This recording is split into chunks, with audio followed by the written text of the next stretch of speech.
Mr. Razdan, I see that your throat is not very good. In spite of that, you're good enough to grant me this interview at a short notice. Thank you very much, Omkar Razdan ji, or should I say Patlu Pandit ji. I was keen to ask you a few questions before the election results day after tomorrow. The first question is, what do you think will be the outcome of the results? What is your exit poll? All right.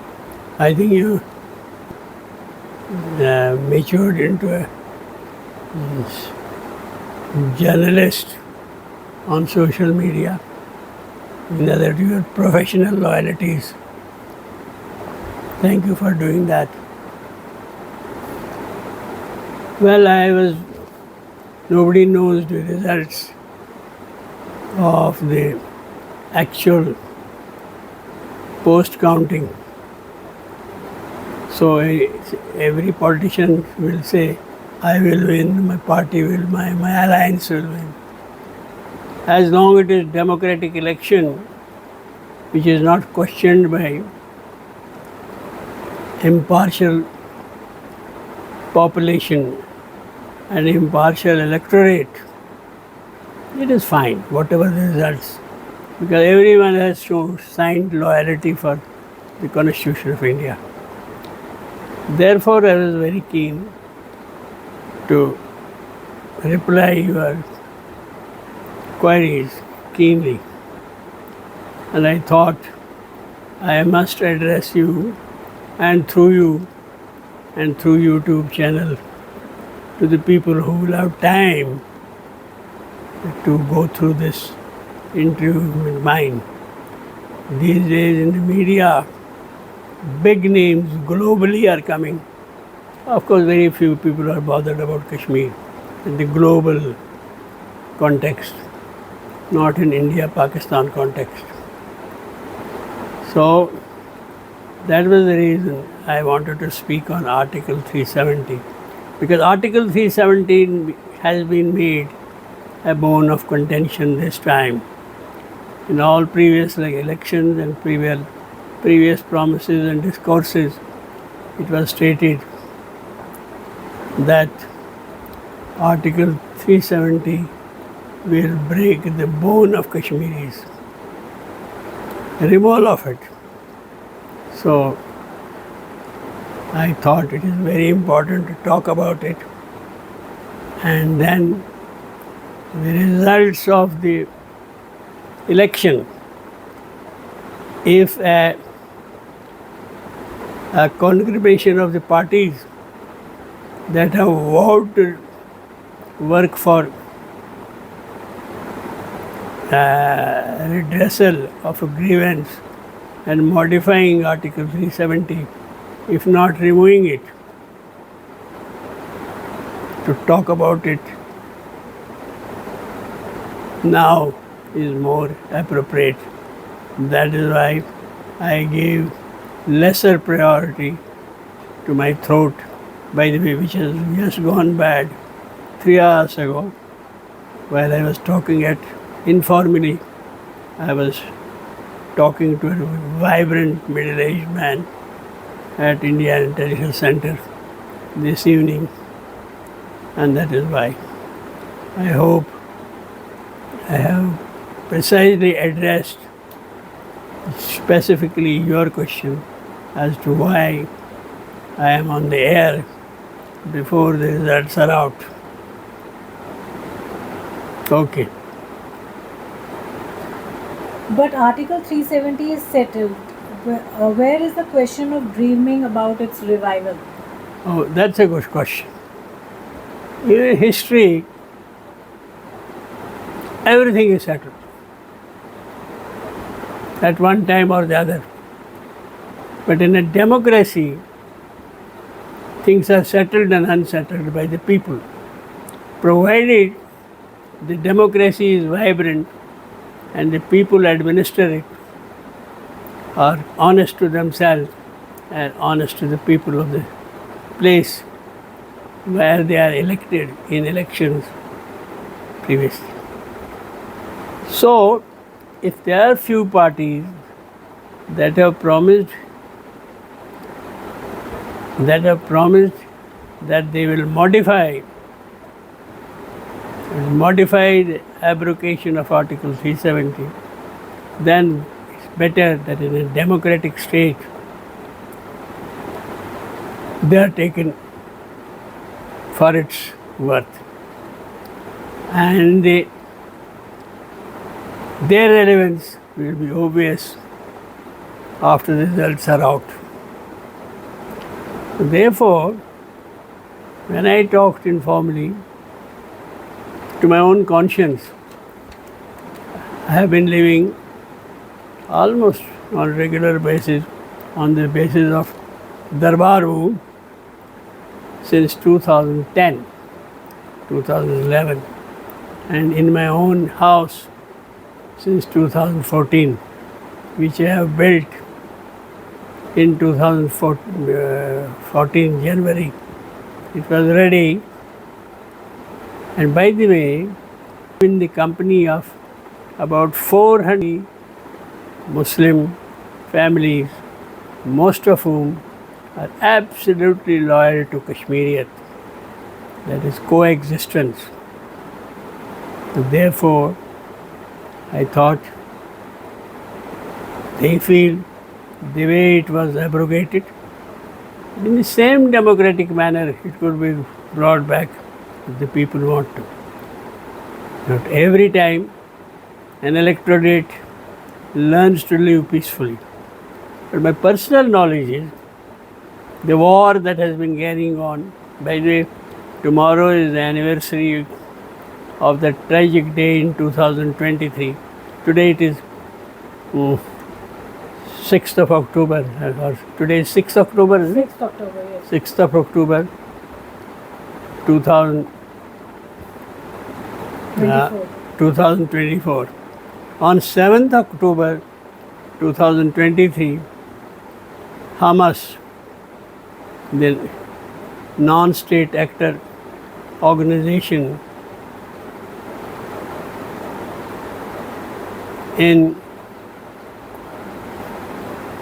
Middle East, launched a massive attack on Israel, killing about 2,000-3,000 maybe Jews, and since then last admitted count is about 20,000 Palestinians have died in violence and war. And while I talk to you now, the regional war with weapons of mass destruction is not ruled out when I am talking to you. Therefore, such is the power of war. So one must avoid war at all costs. To that extent, all over the globe, people should be proud of the Prime Minister of India, who has gone and met all adversaries informally, told them one word, and that is, क्या बोला था उन्होंने? He had said, this is not the time of war. One should not speak the language of war.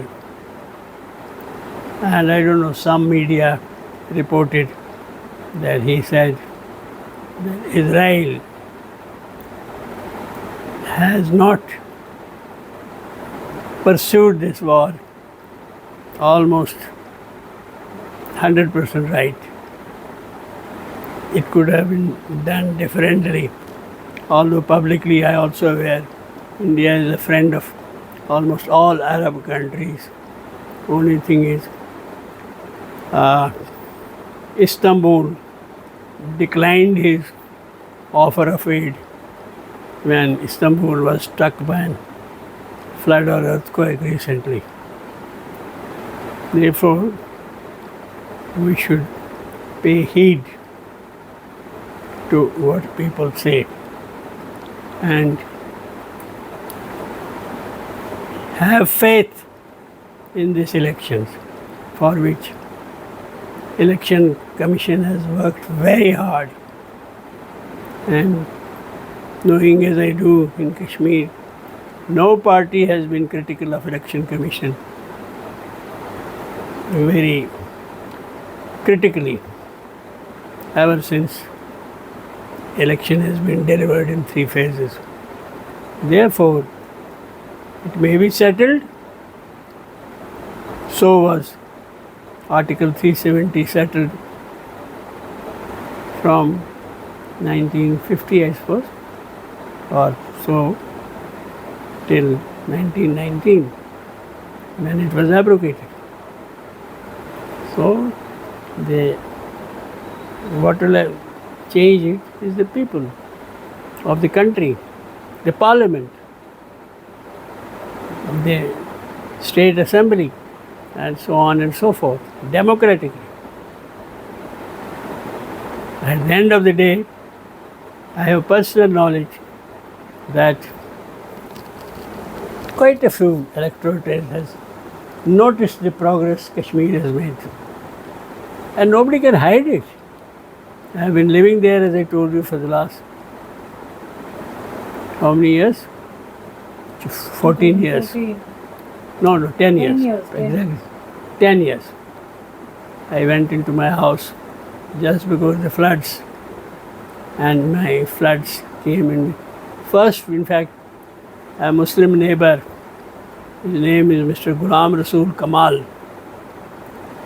living opposite me. He called us at 3 a.m. in the morning, I think around 7th or 8th of September in 2014.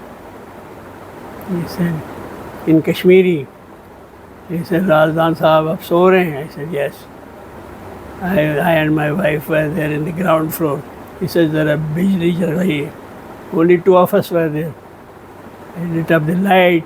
I found the water was just about 1 inch below the bottom of my bed. Another 1 hour, water would have overtaken my head and body. Of course, maybe we would not have sunk. You can imagine. I told him, yes, there is water, Kamal Sahab, मैं छोड़ रहा हूँ. And we were in 75 or so. Both of us, I was 75, my wife was 68. And we shipped our charpais, bistara, kitchen, ऊपर पहुँचा दिया, wading through the water in the bedroom and the lobby, and went up. Luckily, mercifully, the charpais were right. It was Kashmiriyat who saved us. It was a Muslim friend who called, wake up. And 3 days later, I will keep on repeating it till I reach God's court. Now, how will the same Muslim feel when a Kashmiri Pandit speaks of massacre, the terrorists, the inhuman beings cut Kashmiri Pandits into pieces in 1990. And in spite of that, we live there. And these Muslims take care of me and my wife, and many more people. Oh, these are contradictions. That's why I say you cannot duplicate a Kashmiri Muslim. He is a different commodity. He can bring change into the entire mosaic of India by teaching communal harmony to the Muslims of India. They are the ones who need to learn something from Muslims of Kashmir. I am not dividing Islam. Quran Sharif, Quran Majid, God be with the holy book, publicly says Islam is a religion of peace. I have heard lovely discourses from New York in the last 1 week about it. So, we should rise above elections and make sure that Kashmiri Muslims are retained in the same psychological tune, in the same psychological balance which prevented them from killing non-Muslims in 1947 and 48, where people from Quetta, people from Karachi, people from Lahore, people from Sialkot, I'm talking of Hindus, were killed by Muslims and vice versa in India. Hindus killed Muslims. I have met many people in Delhi who said, yes, I travelled over the bodies of Muslims and I travelled over the bodies of Hindus. But Kashmir mein, in 1947, I was 8-9 years old. Kashmiri Muslims came to protect us. If anyone killed us, it was the terrorists and fundamentalists from Pakistan. So, let us take cognizance of the massacre globally of human beings. Have I partially answered your question, or is there anything left? Yes, I just wanted to ask, you still feel that as promised by some political parties that they will work for restoring Article 370 if they are voted to power? Well, they have never said it is not negotiable, because there are many Muslim parties who have said it is a settled matter. Muslim parties, I'm not talking of Kashmiri Pandits. They said it is settled. The question is, that doesn't mean it is settled. They feel they will work for it. There are so many via media. The points that are worrying Kashmiri Muslims are addressed by the people of India through the Parliament of India. If I was young enough, not a betrayal of people. Me and my wife was on hunger strike in 2011 at Jantar Mantar, forced unto death for restoration of honesty and communal harmony and abrogation of liquor from the country. The movement was led by Mr. Arvind Kejriwal and Anna Hazare, and you know what has happened to liquor. So anyway, I'm not talking of liquor. The point therefore is, the worries of Kashmiri Muslims are such that they feel they will be amalgamated in the same cross section of their faith sects, which means Muslims. And then they will also become like, in another 50, 60, 70, 80 years, they will also become like Indian Muslims, India's Muslims, not Indian Muslims, India's Muslims, swearing by Quran Sharif. And so do my brother in Kashmir who saved me. So therefore, it's still time for the great Prime Minister of this country, who has brought a lot of reforms, which is admitted by Kashmiri Muslims. Lot of reforms, lot of prosperity, lot of progress. Yes, I feel jobs have vanished. In a way, business has gone down a little bit because black money has gone down. People who were joint secretaries and additional secretaries who were getting a pension of in late 90s, pension of about 25, 35, 45,000 are getting pension of 2 lakhs. 1.5. Where does that money come from? To spend. But people were used to tons of wealth, which was floated into the economy, which gave rise to number 2 economy, and informal and formal jobs came in. So that is, and I'm not an economist. So now I have stayed in Shillong for 5.5 years. I wanted a piece of land there, Meghalaya. I was not given. I was told, yes, you are an Indian, we are also Indians, but we have a law here. Non-Khasis cannot get land. Yes, if you want, please get married to a Khasi and you will get land. And land will be in the name of your wife, not your name. The moment you divorce her, you will lease the land. And what about Himachal? Can I buy land in Shimla? No, I cannot. And the tragic thing is, 90% of the last 5 years, non-Kashmiri migrants from India are Muslims. 90%. So I'm afraid that our able Prime Minister should, whether his party loses the elections or wins the election. If he wins the elections, he will initiate a party to suggest satisfaction level measures, amendments to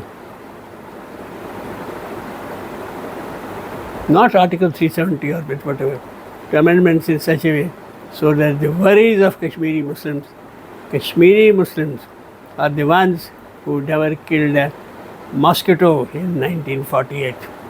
But they were trained for 27 years, for 48 to 1990. Their mindset was changed. It's your duty to kill kafirs. And I was one of the kafirs. When I tell in Kashmir people, in Kashmir, Bachu saw kafir. So if you want to kill me, hit me with a bullet from behind. They give me a smile and a hug. In that process, if they kill me also makes no difference. They will have merits. So therefore, my worry is not too late, whatever the results, if the NDA makes it, fine. But they should keep at their mind, they must satisfy all facets of worries and anxiety to a commission, just on the lines of Glancy Commission in 1930s, when British Crowns sent Sir Glancy to Kashmir when it was ruled by Maharaja Hari Singh to find out what are the worries of Kashmiri Muslims and other minorities. That could be done to allay the worries of. Now I am talking when the counting is going on. So my talk is not going to bias any electorate. So those has been my concern. And look what's happening when I am there, when I find a Kashmiri Pandit in New York and Bombay and Delhi, like A, B and C, abusing people who killed us there, then I am wondering, they must be thinking, why not kill this fellow also? He may be their mole in this place. For God's sake, please value them. I have seen in the last 4 years Kashmiri Muslims taking full part in death ceremonies of Kashmiri Hindus in Kashmir. In the villages, many Kashmiri Pandits died. Who consumed them to flames? It's Kashmiri Muslims.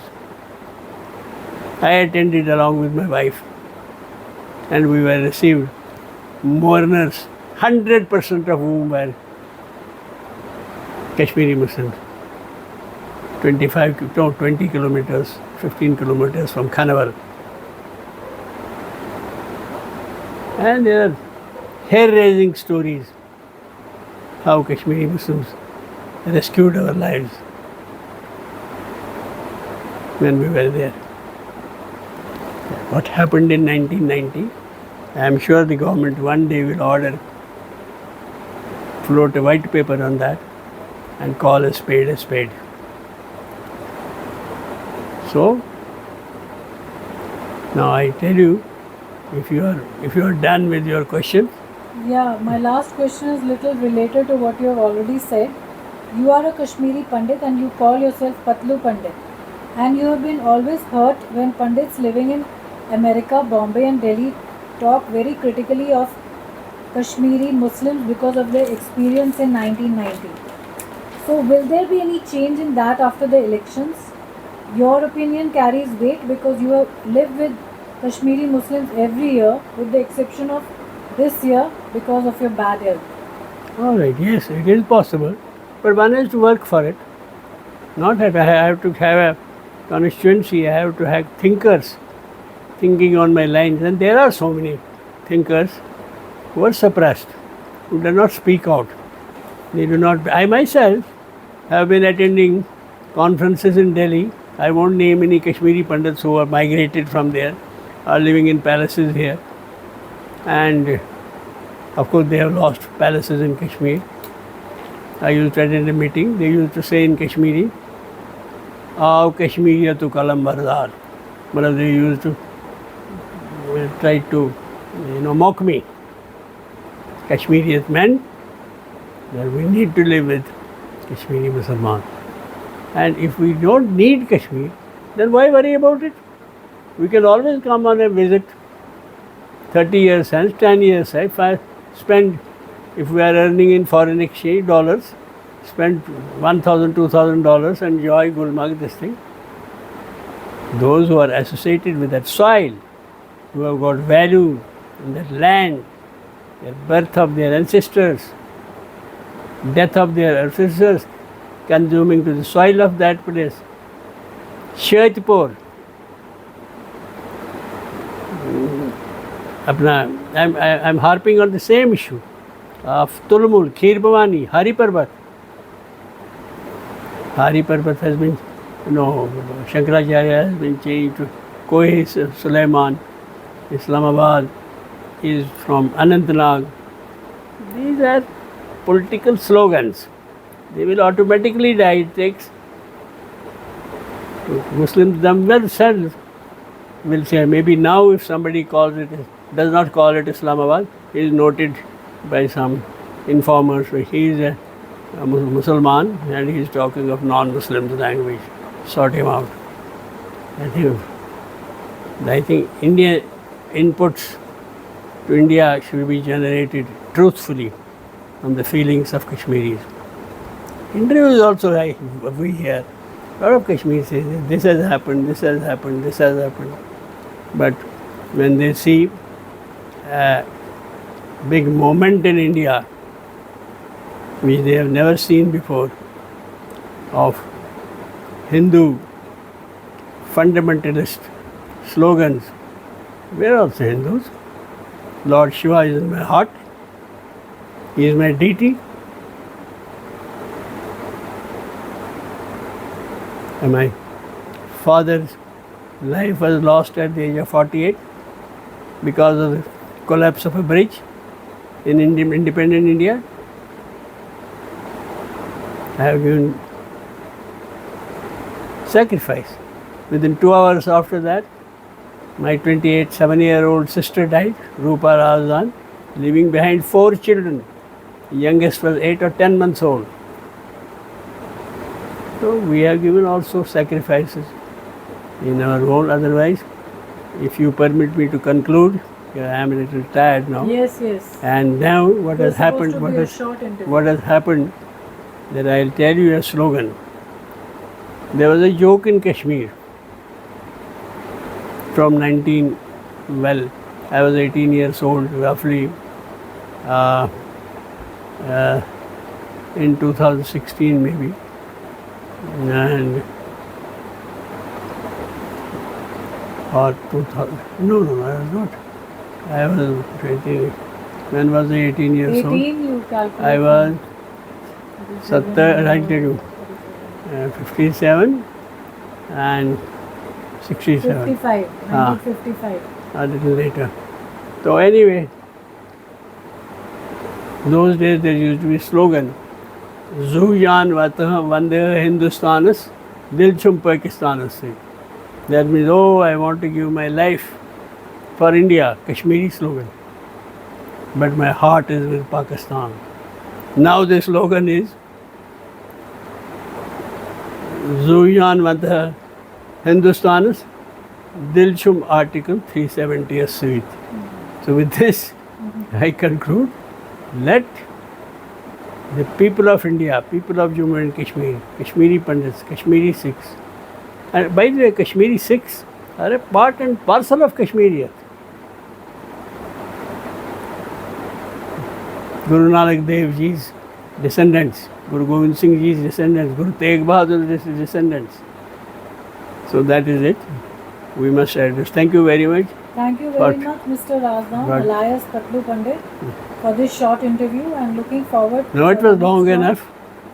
By the way, my throat is eased. Yes, your throat has become better after giving this interview. Yeah. So looking forward to the next one, and thank you. Good night. Thank you. Okay, bye. Bye bye. God bless you.